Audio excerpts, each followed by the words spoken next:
Sex determination simple है। Sex determine कौन से नंबर ऑफ क्रोमोजोम से होता है, यानी कौन से क्रोमोजोम से होता है, होमोगैमेटिक होता है, हेटेरोगैमेटिक होता है, सिंपल सा कंसेप्ट है। It's okay. तो सबसे पहले सेक्स डिटर्मिनेशन में समझिए सेक्स क्रोमोजोम्स क्या होता है और ऑटोसोम क्रोमोजोम्स क्या होता है। ह्यूमन का एग्जांपल ले लीजिए, सबको लगभग ऑलमोस्ट सबको ह्यूमंस के सभी क्रोमोजोम्स क्लियर होंगे। ये पेयर में होता है 23 पेयर्स। तो मान लीजिए पेयर में जब होता है तो ऐसे समझिए, ये पेयर नंबर 1,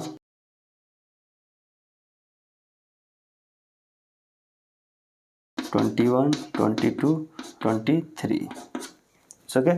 ये क्या है 1 और ये क्या है 23 और एक्स एंड वाई, ये और ये अगर फीमेल है तो पूरा का पूरा सेट ऐसा होगा, अगर मेल है तो सिर्फ ये नहीं होगा, ये होगा। इतना क्लियर है। अब देखिए ये 23rd पेयर को छोड़ के ये जितने भी क्रोमोजोम्स हैं एक्स के साथ, इन सभी को क्या बोलते हैं, ऑटोसोम। यानी ये सभी क्रोमोजोम्स बॉडी के हर एक काम में पार्टिसिपेट करते हैं, यानी बॉडी का सेल बनाना, बॉडी के रिपेयर सिस्टम में पार्टिसिपेट करना, बॉडी के डेवलपमेंट में पार्टिसिपेट करना, ऑर्गन्स के डेवलपमेंट में पार्टिसिपेट करना, सभी काम में, just except the one work to determine the sex, यानी वो अगला इंडिविजुअल मेल होगा या फीमेल होगा। It's okay. तो simply you can say this pair will go to decide whether the foetus will be male और फीमेल, यानी यही पेयर डिसाइड करेगा कि जो फीटस है, एम्ब्रियो है, एम्ब्रियो से जो फीटस बन रहा है वो मेल होगा या फीमेल होगा। अगर एक्स और एक्स 23rd पेयर एक्स और एक्स है तो फीमेल, और 23rd पेयर अगर एक्स और वाई है तो मेल, यानी यही तो डिसाइड कर रहा है। इन दोनों को क्या बोलते हैं,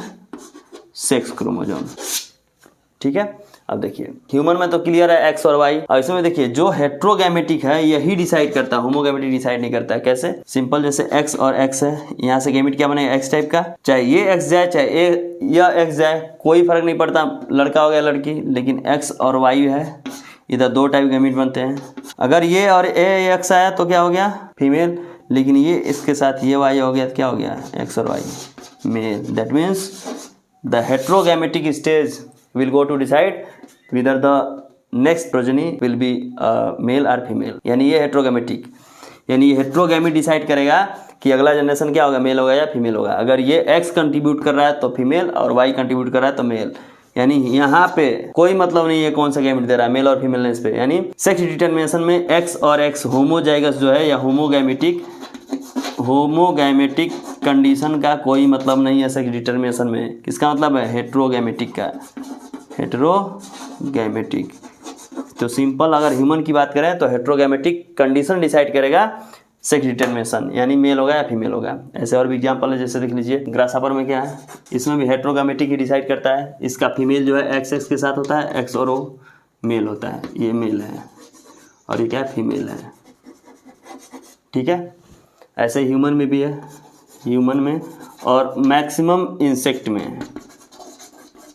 में क्या है, एक्स और एक्स फीमेल और एक्स और वाई मेल। अब देखिए इन दोनों में मेल हेट्रोगैमेटिक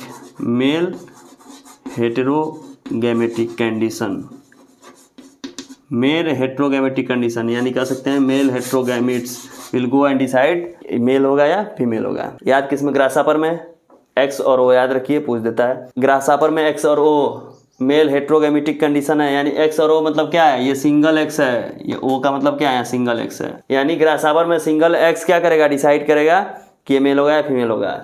जो होमोजाइगस कंडीशन है ये डिसाइड नहीं करेगा, फीमेल डिसाइड नहीं करेगा। लेकिन ऐसे एक बर्ड्स में देखिए इसका उल्टा है, बर्ड्स में बस सिंपल कंसेप्ट है। बर्ड्स में क्या होता है, जेड एंड जेड ये क्या है, मेल, जेड और डब्लू ये क्या है, फीमेल।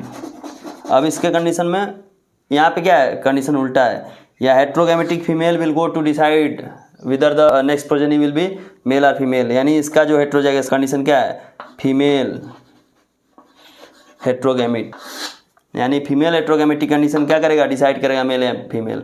बाकी लगभग सभी में क्या है, मेल का हेट्रोगैमेटिक, ये मेल है इसका हेट्रोगैमेटिक डिसाइड करता है मेल या फीमेल। लेकिन बर्ड्स में अपोजिट है, जो अपोजिट होता है उसी से ज़्यादा क्वेश्चन पूछा जाता है। ठीक है, बर्ड से क्वेश्चन पूछ सकता है, इसमें हेट्रोगैमेटिक है या होमोगैमेटिक है। हेट्रोगैमेटिक ही है लेकिन फीमेल का हेट्रोगैमिट है, यानी जेड और डब्लू फीमेल में है तो जेड और डब्लू ही डिसाइड करेगा, क्योंकि यही 2 टाइप के गैमेट्स बनाएंगे ना।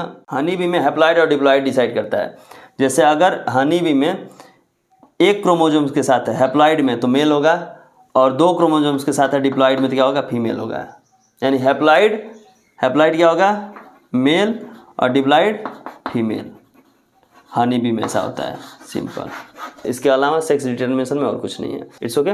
इसी के साथ म्यूटेशन भी डिस्कस कर लिया जाए। तो नेक्स्ट टॉपिक है म्यूटेशन। सिंपल कंसेप्ट है, छोटा सा कंसेप्ट है म्यूटेशन। कभी कभी पूछ देता है सिंपल म्यूटेशन क्या है या फिर पॉइंट म्यूटेशन क्या है, जीन म्यूटेशन क्या है। It's okay. तो सिंपली म्यूटेशन क्या है? Sudden heritable change in DNA base pair और you can say DNA base sequences is called mutation. यानी अचानक किसी के डीएनए सीक्वेंस में चेंज हो जाए और वो आगे भी इनिटेट करे, एक जनरेशन से दूसरे जनरेशन में जाए, तो उसको क्या बोलेंगे? म्यूटेशन। जैसे मान लीजिए अभी मेरा कलर कॉम्प्लेक्स क्या है, जो भी आपकी नज़र में है, अगर अचानक बिल्कुल ब्लैक हो जाए, तो ब्लैक तो सिंपल सी बात है, अगर हम धूप में रहें तो भी ब्लैक होगा, धूप में अगर रहें कंटिन्यू तो क्या हो जाएंगे? ब्लैक हो जाएंगे। लेकिन ऐसा नहीं कि हमारा अगला जनरेशन पूरा ब्लैक हो जाएगा।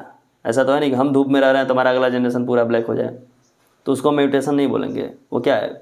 एक्वायर्ड कैरेक्टर, यानी फिजिकली हम चेंज हुए हैं, हमारे जीन में वो चेंजेस नहीं हुआ है, लेकिन अचानक कुछ ऐसा हो, कुछ एक्सरेज पड़ जाए हमारे ऊपर या कुछ म्यूटेंट जीन आ जाए और मेरा कलर बिल्कुल रेड, ग्रीन या ब्लैक कुछ भी हो जाए, और मेरा अगला जनरेशन भी वैसा ही हो, रेड, ग्रीन या ब्लू जो भी है, यानी हमारे अंदर जो भी चेंजेज आए वो अगले जनरेशन में भी आता रहे, परमानेंट हो जाए चेंजेज, वो फिक्स हो जाए, यानी हर एक जनरेशन में जाए।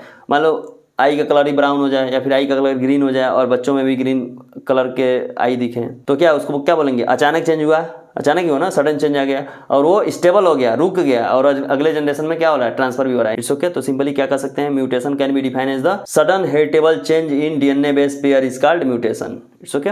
अब एक पॉइंट आता है, पॉइंट म्यूटेशन या जीन म्यूटेशन। जीन म्यूटेशन क्या होता है? एडिशन और डिलीशन और exchange in sequences, addition, deletion और एक्सचेंज इन बेस पेयर कर सकते हैं और डीएनए सीक्वेंस कर सकते हैं, डीएनए कोडान कर सकते हैं। यानी डीएनए कोडान का ऐड होना, डिलीट होना या एक्सचेंज होना क्या कहलाएगा?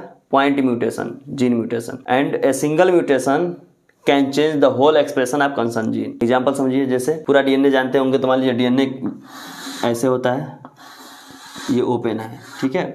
अब मान लीजिए यहाँ कोई A T G ji C C A T, तीन का बना लीजिए, तीन तीन तीन, ये ए है, ठीक है। यहाँ पे क्या होगा?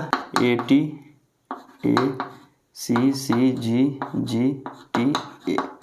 क्लियर है?